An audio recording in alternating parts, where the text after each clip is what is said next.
Good day, ma'am. My topic is all about road network establishment. So, road network establishment is important sa labaw na sa mga laging areas nga layo siya sa main road. So, first reason nga nung importante ang road establishment is it facilitate easy transport of logs. So, kung naikasada, mas dali ang pag-transport sa mga logs. Next is it plays significant part in minimizing losses due to delays. So, kung napoy dalan, mas ma-minimize po ang pag-delay sa mga transport sa mga logs. Then, it helps prevent the functional depreciation of logging machine. So, when you say depreciation, it is a measure of the amount of value of an asset. So, kung wala krasada, isod ang dalan, ang pag-deliver sa logging machine dito sa logging area, asiguro siya nga na mga guba sa parts sa machine kung walay dalan. Then, mo to siya nga mo oprato ang logging machine mo na ang depreciation. So next is route selection. Ang route selection is important po ni siya para select ka kung asa gyud ang ruta sa imuhang dalan. Cost of initial construction. Dapat sa pag route selection makan mo ang gasto kung pilahon ang pagbuhat sa dalan nga mas dili po kayo dako ang cost sa pag-construction. Next is cost of maintenance. Ang maintenance mo niya dapat dili mo siya dali ra maguba dan dili mo kayo sige ayo or maintenance sa dalan. Next is cost of operating vehicles. So kung dool ra siya, kung kasulig ka nga dool ra ang way padulong sa imong laging areas, mas gamay ang mga operating vehicles na imong ma-rent. Next is the basic consideration in route selection for a parish road. Topography, also ang structure sa dalan. Kung di ba ka dapat mapili kung punto juga kayo, dapat i-balance nimo. Next is two-dimensional holes. Sa picture makita nimo nga nasa two-dimensional holes nga nasa pwede sa kabante, pwede po sa kabalik nga dili na siya magunong-unong. Next is ang edaphic consideration.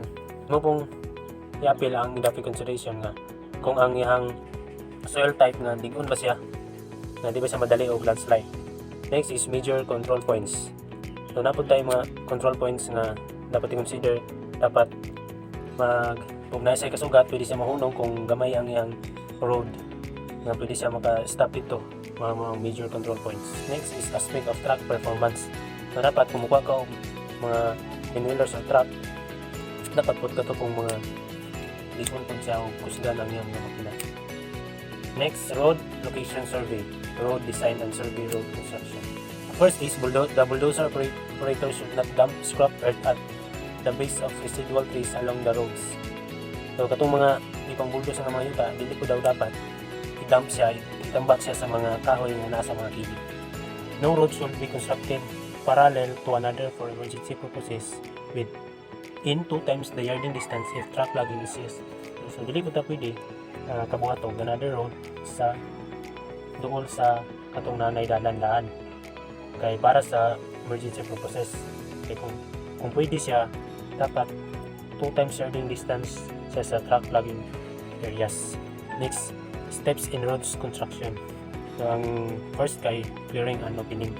So katong pagbuhat og road selection, yung nana sila yung road selection, pag clearing and opening katong mga naigo nga mga kahoy, pagbaon to siya kaning rough grading or earth moving.